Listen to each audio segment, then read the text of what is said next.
Welcome to Tanvi cooking. Hi friends, welcome back to my channel. இன்றைக்கி நம்ம என்ன பார்க்க போகிறோம் அப்படின்னா பன்னீர் கிரேவிங்க. இது ஒரு புதுவிதமான ஒரு பன்னீர் கிரேவின்னு சொல்லலாம் இந்த சேனலை. இதுக்கு முன்னாடி பன்னீர் பட்டர் மசாலா போட்டிருக்கேன். மசாலா அரைச்சி பன்னீர் கிரேவி பண்ணியிருக்கேன். அது பார்க்காதவங்க அதையும் பார்த்துக்குங்க. அதை விட இது ரொம்ப ரொம்ப ஈஸியாக இருக்கும். வாங்க அதை எப்படி செய்யலான்னு பார்க்கலாம். ஃபஸ்ட்டு நம்ம பன்னீரை ரோஸ்ட் பண்ணி எடுத்துக்கலாங்க. 2 டேபிள் ஸ்பூன் எண்ணெய் சேர்த்திக்கோங்க. உப்பு, மிளகாய்த்தூள் காரத்துக்கு ஏற்ற மாதிரி போட்டுக்கோங்க. பன்னீர் இந்த மாதிரி க்யூபாக கட் பண்ணி போட்டுக்கலாங்க. சேர்த்திட்டு எண்ணெய் நல்லா கிளறி விட்டுக்கோங்க. அந்த சாஃப்ட்னஸ் வர வரைக்கும் நம்ம ரோஸ்ட் பண்ணி எடுத்துக்கலாம். அந்த சாஃப்ட்னஸ் வந்தோடனே நம்ம எடுத்துக்கலாம். எடுத்துகிட்டு வேறு பாத்திரத்தில் மாற்றி வச்சுக்கோங்க. மாற்றி வச்சுட்டு இப்போ நம்ம மசாலா ரெடி பண்ணிக்கலாங்க. 2 ஸ்பூன் கடலெண்ணெய் சேர்த்திக்கோங்க. 1 கியூப் அளவு பட்டர் சேர்த்திக்கோங்க. கருப்பு ஏலக்காய் அப்படி இல்லைன்னா பச்சை ஏலக்காய் கூட நீங்கள் 2 சேர்த்திக்கோங்க. கருப்பு ஏலக்காயாக இருந்தால் 1 சேர்த்திக்கோங்க, ஃப்ளேவர் நல்லாயிருக்கும். அடுத்து பிரிஞ்சி இலை 2 சேர்த்திக்கலாம். அதுக்கப்புறம் பெரிய வெங்காயம் 3 கட் பண்ணி வச்சுருக்கேங்க. 3 பெரிய வெங்காயத்தை சாப்பரில் போட்டு அது மீடியம் சைஸ் அப்படிங்கிறனால நான் 3 எடுத்திருக்கேன் பெரிய வெங்காயம். இதெல்லாம் சாப்பரில் போட்டு நல்லா பொடிப்பொடியாக கட் பண்ணிக்கோங்க. சாப்பர் இல்லாதவங்க நல்லா பொடிப்பொடியாக கட் பண்ணிவிட்டு வெங்காயம் நல்லா வதங்கி வரட்டுங்க. வெங்காயம் வதங்கிறதுக்கு கொஞ்சமாக உப்பு சேர்த்திக்கலாம்.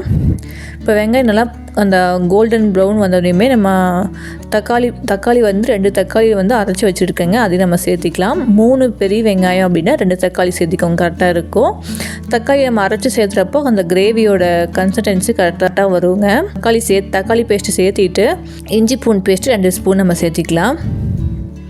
அதை பச்சை வாசனை போட்டுங்க. இப்போ எல்லாம் பச்சை வாசனை போனதுக்கப்புறம் நல்லா தொக்கு மாதிரி வந்துருச்சு பாருங்கள். தண்ணியெல்லாம் சுண்டி, தக்காளியில் இருக்க தண்ணியெல்லாம் சுண்டி இப்போ நாங்கள் தொக்கு மாதிரி வந்துருச்சு. இப்போ இது காற்றுக்கு ஏற்ற மாதிரி வரமிளகாய் தூள் சேர்த்திக்கலாம். கொஞ்சமாக காஷ்மீர் தூள் மிளகாய் தூள் சேர்த்திக்கலாங்க. காஷ்மீர் மிளகாய் தூள் கலருக்காக சேர்த்துறோம், காரம் இருக்காது. இது கொத்தமல்லி பொடி 2 ஸ்பூன், கரம் மசாலா 1 ஸ்பூன், சீரகத்தூள் 1/2 ஸ்பூன் சேர்த்திக்கலாங்க. சேர்த்திட்டு நல்லா வதங்கி வரட்டும். அந்த பச்சை வாசனை போகிற வரைக்கும் நல்லா வதக்கிக்கலாங்க. இப்போ கொஞ்சமாக தண்ணி ஊற்றிக்கலாம்.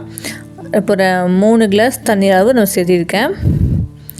சேர்த்திட்டு இப்போ நல்லா கொதிச்சு வரட்டுங்க. இப்போ நல்லா கொதிச்சு வரட்டும்.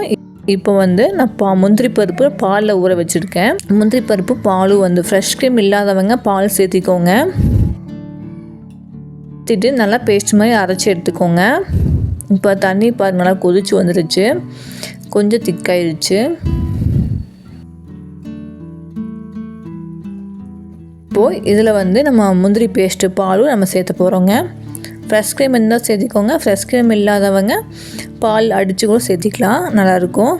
பாலும் முந்திரி பேஸ்ட்டும் சேர்த்தி பாருங்கள், டேஸ்ட் சூப்பராக இருக்கும்.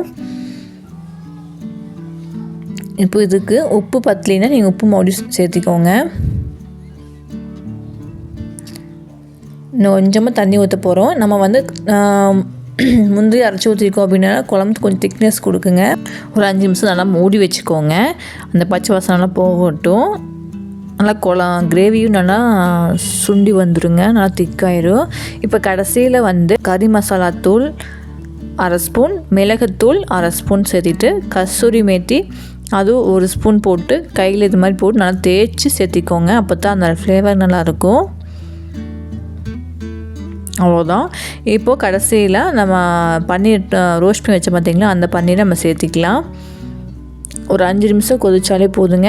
நம்ம ஆல்ரெடி நம்ம பன்னீர் ரோஸ்ட் பண்ணி வச்சிட்டோம். அதனால் ஒரு 5 நிமிஷம் இருந்தால் போதும். அந்த குழம்பு அந்த எசன்ஸ் வாங்கினாலே போதுங்க. கடைசியில் கொத்தமல்லி தூவிட்டு அடுப்பு ஆஃப் பண்ணிடலாம்.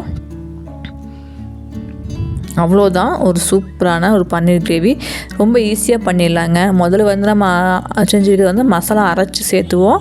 அதை விட இதை டேஸ்ட் செஞ்சு பாருங்கள், டேஸ்ட் நல்லாயிருக்கும். இதை பிடிச்சினா லைக் பண்ணுங்கள், ஷேர் பண்ணுங்கள், கமெண்ட் பண்ணுங்கள், சப்ஸ்கிரைப் பண்ணுங்கள்.